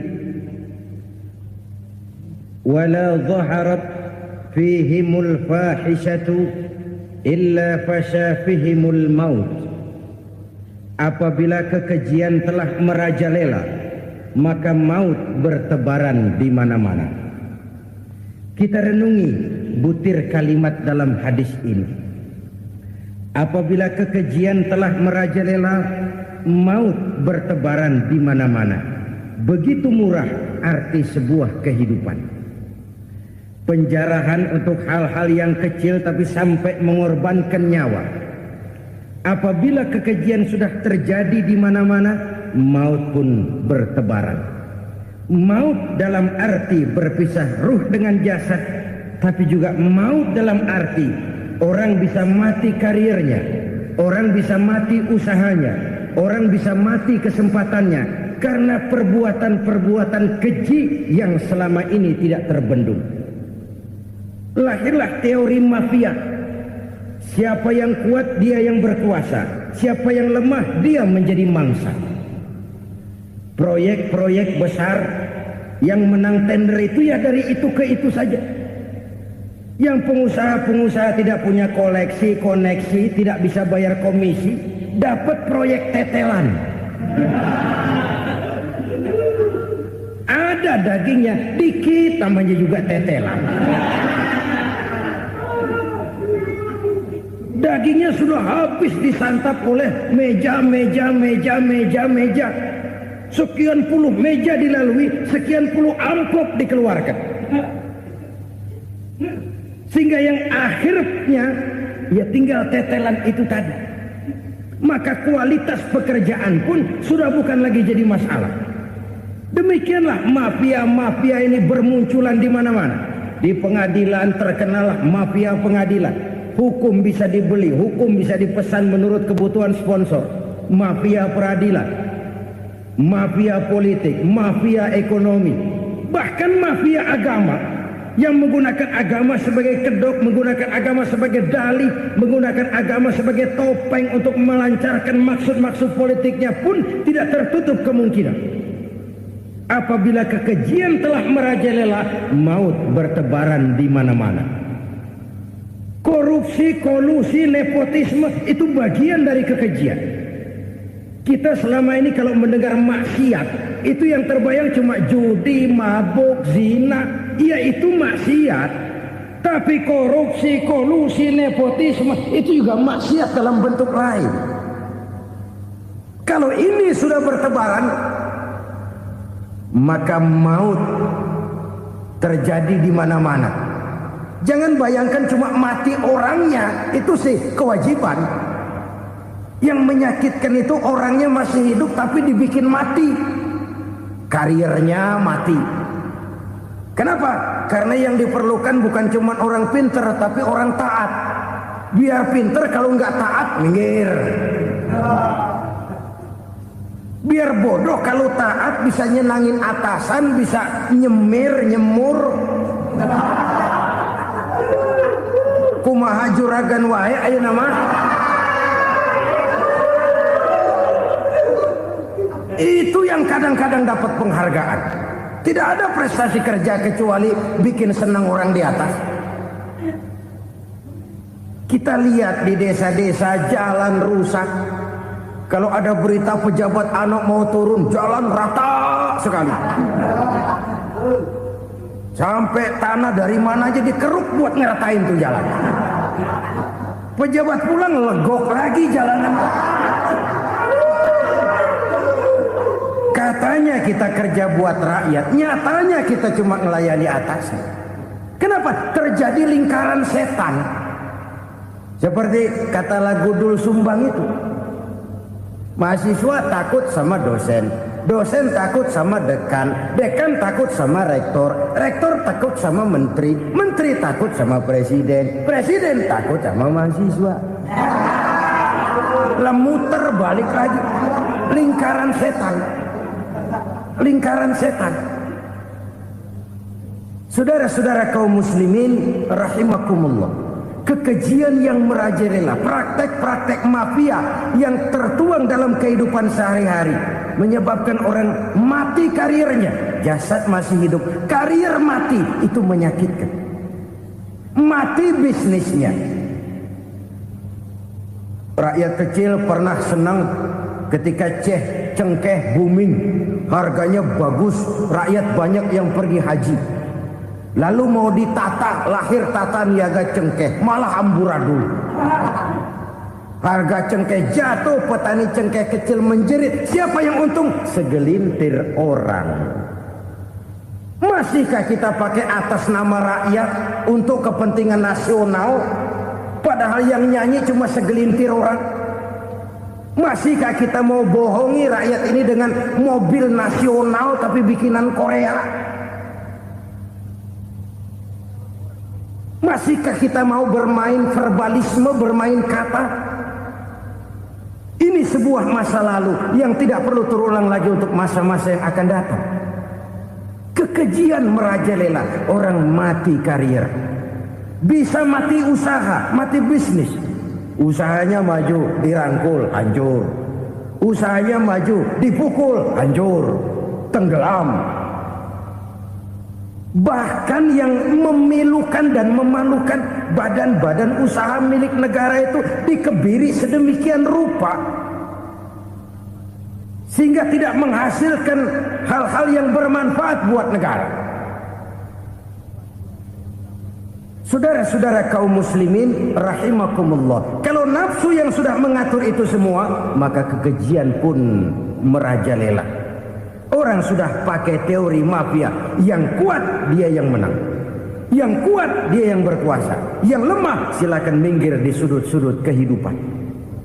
Kalau kekejian seperti ini merajalela, maut bertebaran di mana-mana. Banyak orang mati kariernya, banyak orang mati usahanya, banyak orang mati imajinasinya. Sekarang ini dalam dunia seni, yang banyak karyawan seni, bukan seniman. Seniman itu kan dilahirkan, lain seniman, lain karyawan seni. Sekarang yang banyak karyawan seni, bukan seniman. Mati karier, mati imajinasi, mati improvisasi, sehingga kehidupan persis sinetron. Sinetron itu yang kita lihat rumah mewah, yang kita lihat rumah bagus. Gak pernah kita lihat di sinetron kita ini rakyat antri sembako. Kita dijejali hal-hal yang indah, yang wah, yang membuat kita tenggelam dalam gaya hidup instan, tenggelam dalam gaya hidup wah. Kita lupa dengan realitas keseharian di tengah-tengah masyarakat kita. Lahirlah kelompok-kelompok selebritis, dibesarkan oleh berbagai media. Selebritis pilek aja masuk koran, pilek.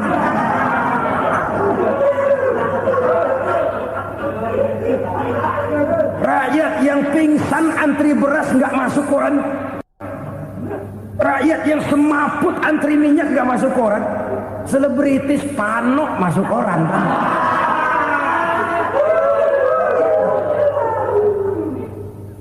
Kita besarkan hal-hal kecil, kita kecilkan hal-hal besar.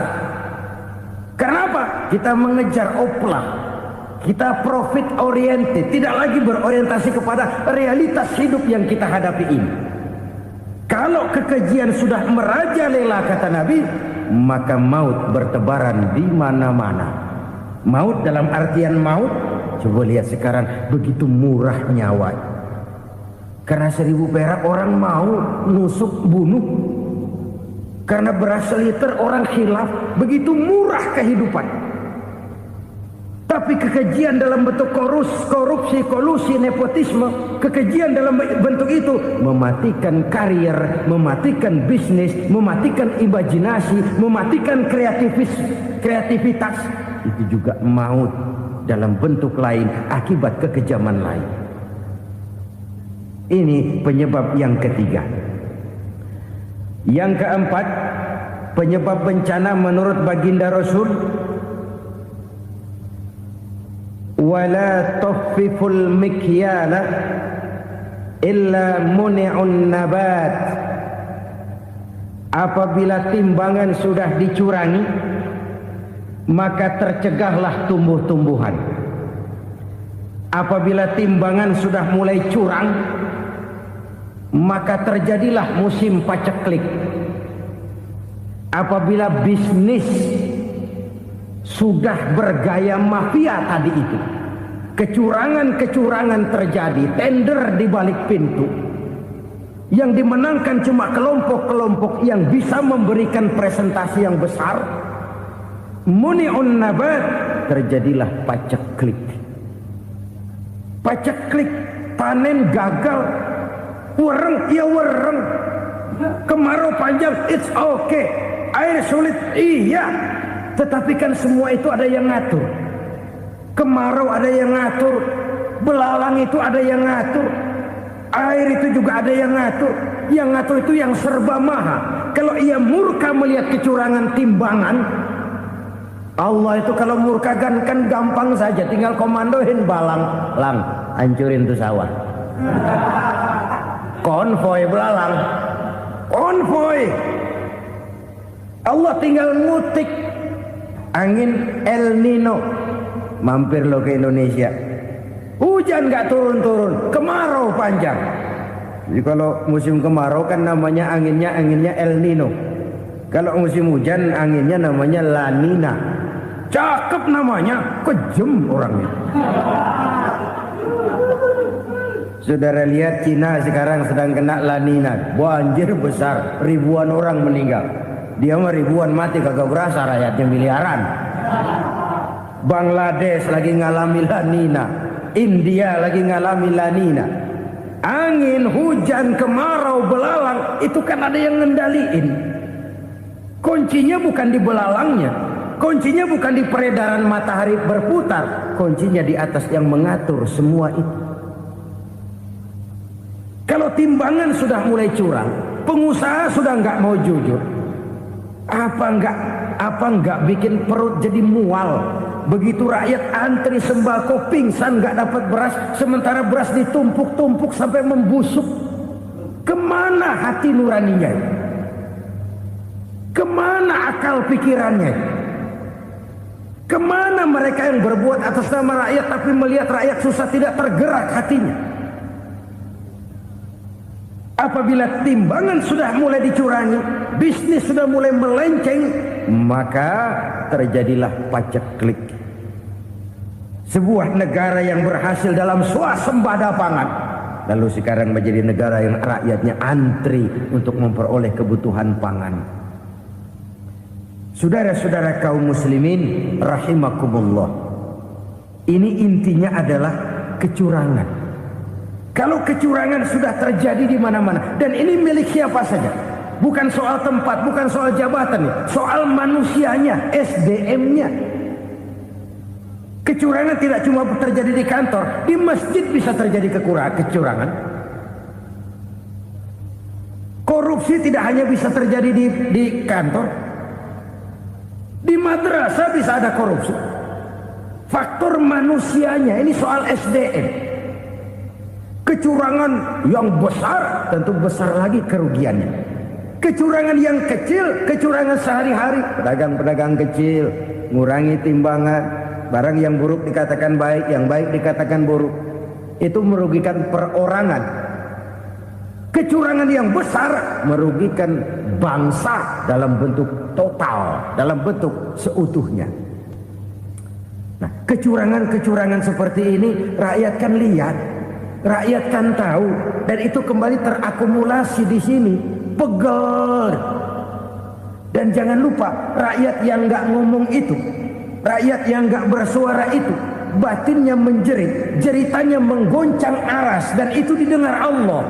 Yadullah fauqal jamaah, kata Nabi, tangan Tuhan di atas orang banyak. Jeritan hati rakyat menggoncang aras.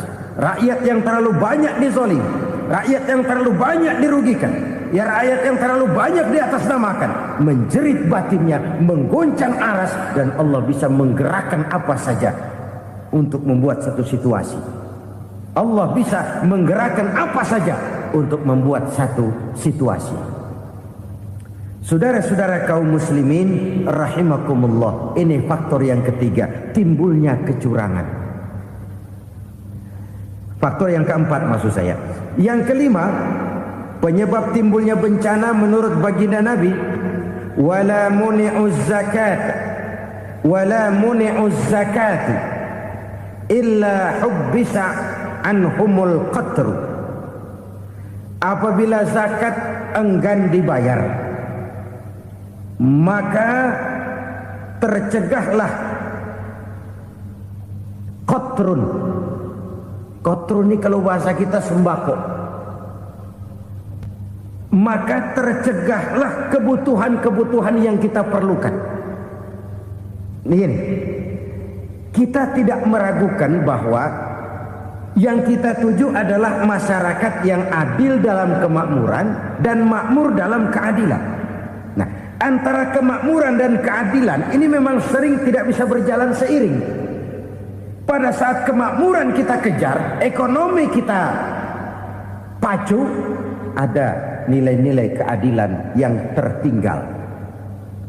Pada saat nilai keadilan kita tegakkan benar-benar, ada unsur-unsur kemakmuran yang terabaikan. Oke, kita bisa mengatakan kasus. Oke, kita bisa mengatakan itu sebagian kecil. Tapi kalau sebagian kecil, lama-lama kan jadi sebagian besar. Oke, kita mengejar kemakmuran. Pertanyaannya, kemakmuran untuk siapa?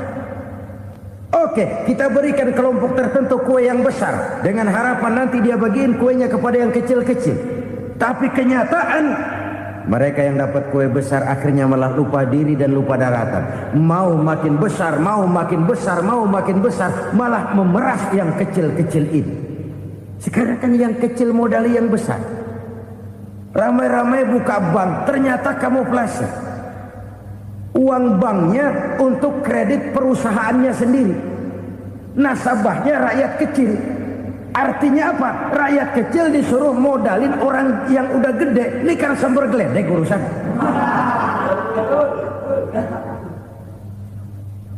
Ini kan permainan apa lagi? Rakyat kecil suruh modali yang gede. Nasabahnya rakyat kecil, kumpulkan uangnya di bank, kucurkan kredit kepada perusahaannya sendiri. Bukankah itu rakyat kecil suruh modali yang gede? Sudah begitu kejamkah kita untuk meraih keuntungan dengan mengorbankan orang kecil ini? Sudah tidak bicara lagi kah nurani kita melihat penderitaan orang yang semakin susah ini? Kalau zakat enggan dibayar, padahal zakat 2,5% saja, 2,5% saja. Kalau itu pun enggan, kalau zakat saja enggan, bagaimana pula yang namanya sedekah, bagaimana pula yang namanya infak, bagaimana pula yang namanya santunan, bantuan. Kadang-kadang lipstick nyumbang si nyumbang, cuman nyolongnya lebih gede. Ini namanya sumbangan lipstick. Buat lipstick itu kan buat ngumpetin bibir pucat. Itu fungsi utama lipstick. Buat ngumpetin korupsinya, nyumbang kegiatan-kegiatan sosial. Tapi yang dia korup lebih gede dari yang dia sumbangin. Lipstick kamuflase. Nepu kata anak sekarang.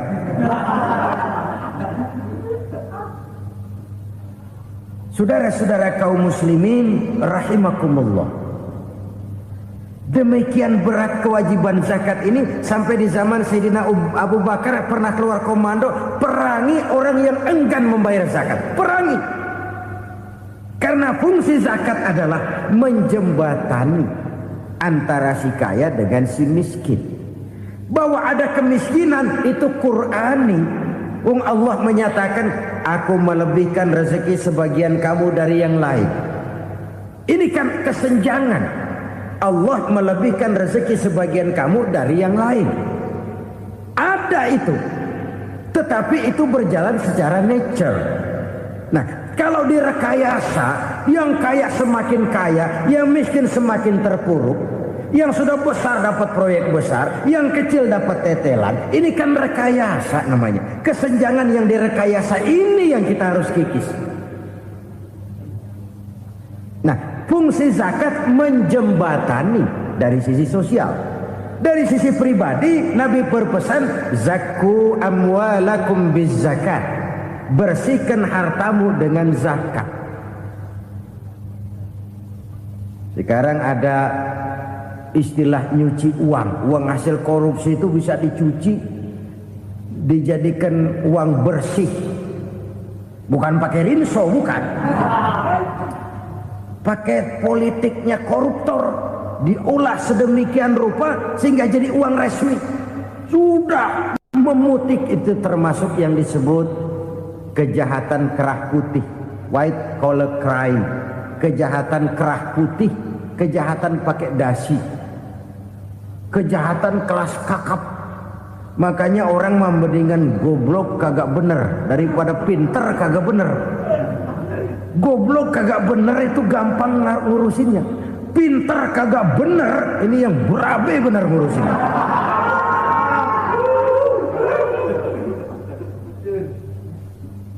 Kita bukan cuma perlu orang pinter kok di zaman sekarang, kita perlu orang-orang bener yang punya komitmen, yang sesuai kata dan perbuatan, yang bisa merasakan apa yang dirasakan oleh rakyat, yang punya sense of politik yang tinggi, yang peka, yang penuh keterbukaan, yang punya wawasan dan pandangan jauh ke depan. Dari sisi pribadi, zakat itu membersihkan harta kita. Ya, dia tercampur dengan yang subuhat, dia bahkan mungkin tercampur dengan sedikit-sedikit yang haram. Itu zakku amwalakum bizzakat, bersihkan hartamu dengan zakat itu. Pada sisi sosial ia menjembatani, pada sisi pribadi ia membersihkan harta kita. Karena itu kalau kita berdoa minta rezeki, syarat rezeki itu halalan thayyiban wasi'an. Nggak pernah kurang dari 3 itu. Halal, bagus, banyak. Halal, bagus, tapi sedikit, susah ngaturnya. Halal, banyak, tapi kurang bagus, buat apaan? Bagus, banyak, tapi haram, enggak ada artinya. Sebab kata Imamul Ghazali, kalau kau terlalu suka memakan makanan yang haram, dikunyah masuk ke dalam perut besar, digiling oleh perut besar, menghasilkan energi, menggerakkan sel-sel pembuluh saraf, kau juga akan cenderung berpikir yang haram. Kalau sudah cenderung berpikir yang haram, perbuatan pun akan mengarah kepada perbuatan-perbuatan yang haram. Dulu waktu kelompok Jimbaran 200 konglomerat Indonesia kumpul, dihimbau supaya sekian persen kasih pengusaha-pengusaha lemah. Itu kan cuma sekedar belas kasihan, tidak banyak menolong keadaan. Dan bukan itu yang diperlukan pengusaha-pengusaha kecil. Yang diperlukan adalah berikan kami kesempatan seperti mereka dapat kesempatan. Berikan kami peluang seperti mereka juga dikasih peluang. Kalau cuma dikasih 100 juta, 200 juta hari ini, usaha kami nggak ada prospeknya, peluang kagak ada, kan sama juga bohong. Diceburin ke kali, disuruh berenang, tangan diikat, mendingan mampusin ketahuan. Ayo berenang, berlomba, tangan diikat, kaki diikat, sama saja nyuruh mati. Jadi jangan kasih ikannya, kasih kailnya. Yang diperlukan pengusaha kecil menengah ke bawah itu bukan cuma sekedar belas kasih dari konglomerat-konglomerat besar. Berikan kami peluang seperti mereka juga dapat peluang. Berikan kami kesempatan seperti mereka dapat kesempatan. Berikan kami kredit dengan kemudahan seperti mereka juga kalau minta kredit begitu mudahnya. Menciptakan peluang dan kesempatan, pemerataan, bukan menciptakan manusia Indonesia dengan standar ekonomi yang sama. Semua rumahnya harus sama, semua punya mobil. Itu sih kebersamaan bebek. Bebek, coba lihat bebek, satu ngalor semua, satu ngidul semua. Kebersamaan bukan itu. Kebersamaan adalah menciptakan peluang. Kalau yang kaya bisa semakin kaya, kenapa yang miskin tidak bisa ikut naik jadi sedikit kaya? Kalau pengusaha yang sudah kuat bisa bertambah menjadi kuat dengan proyek mega proyek, kenapa yang menengah tidak bisa ikut menjadi kuat? Dan kenapa kekejian itu merajalela? Kita dengar lewat berita-berita PLN tekor, PLN hutang. Kenapa? dia beli listrik dari swasta yang belinya lebih mahal daripada penjualannya. Artinya dia beli itu listrik dari perusahaan listrik swasta, dia jual kepada rakyat lagi. Harga jualnya lebih murah daripada dia beli kepada swasta. Kenapa? Ada tekanan lagi tuh. Biasa siklus lagi. Hukum Boyle. Atas neken, paling bawah gepeng. Ya kita nih rakyat kecil, emang nasibnya gepeng-gepeng terus. Saudara-saudara kaum muslimin rahimakumullah, dari 5 penyebab bencana ini kita ambil kesimpulan untuk sebuah renungan dan introspeksi kita bersama. Pertama, mengingkari janji, padahal janji itu yang lebih tinggi nilainya adalah di hadapan Allah Subhanahu wa taala. Baik wakil-wakil rakyat di parlemen maupun pemimpin-pemimpin rakyat di dalam kabinet, apabila memangku suatu jabatan, selalu mereka mengawali dengan sumpah, dan sumpah itu dimulai dengan demi Allah. Sadarkah kita pada saat itu kita ucapkan bahwa kita sudah mempertaruhkan Allah untuk jabatan yang kita pegang? Kita sudah mempertaruhkan nama Allah untuk posisi yang dipercayakan kepada kita. Sadarkah kita bahwa menyia-nyiakan itu satu dosa yang sangat besar, yang tidak hanya kepada Allah tetapi juga kepada rakyat yang kita wakili, kepada rakyat yang kita pimpin.